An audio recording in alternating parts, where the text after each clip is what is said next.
Municipal ఫలితాల సత్తా చాటాం, మనకు తిరుగులేదు, పరిషత్ సార్వత్రిక ఎన్నికల్లో కూడా విజయం మనదే. ఇది చంద్రబాబు సేనలో వినిపిస్తున్న స్వరాలు.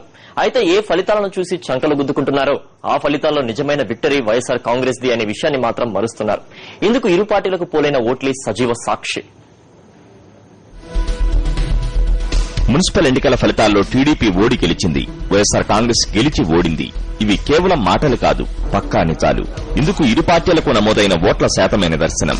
వైఎస్ఆర్ కాంగ్రెస్ కు మెజార్టీ స్థానాలు రాకపోయినా ఓట్లు రాబట్టడంలో మాత్రం దుమ్ము దులిపింది. సైకిల్ స్పీడ్ కి ఈజీగా బ్రేకులేయగలిగింది. మున్సిపాలిటీల్లో టీడీపీకి 45.18% ఓట్లు రాగా వైఎస్ఆర్ కాంగ్రెస్ కు 40.54% ఓట్లు పడ్డాయి.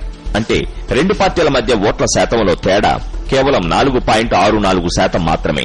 కార్పొరేషన్లలోనూ ఇదే పరిస్థితి. సైకిల్ గుర్తుకు 40.04% ఓట్లు పడగా ఫ్యాన్ గుర్తుకు 34.82% ఓట్లు పోలయ్యాయి. ఇక్కడ తేడా కేవలం 5.22% మాత్రమే. ఇక పచ్చపార్టీ గెలుచుకున్న మున్సిపాలిటీల్లోనూ వైఎస్ఆర్సీపీకే ఓట్ల పరంగా మెజార్టీ ఉంది. మొత్తం 92 మున్సిపాలిటీల్లో 33,49,076 ఓట్లు పోలవగా టీడీపీకి 15,13,195 ఓట్లు వచ్చాయి. వైఎస్ఆర్ కాంగ్రెస్ కు 13,57,197 ఓట్లు దక్కాయి. అంటే ఓట్ల పరంగా ఇరు పార్టీల మధ్య తేడా చాలా స్వల్పమన్నమాట.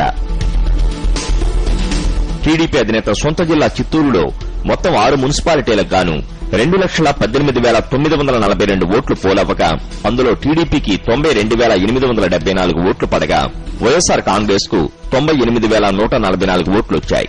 అంటే ఇక్కడ కూడా ఓట్ల పరంగా సైకిల్ కంటే 5,270 ఓట్లు ఫ్యాన్ ముందంజలో ఉంది. ఇక కార్పొరేషన్లలోనూ ఇదే పరిస్థితి.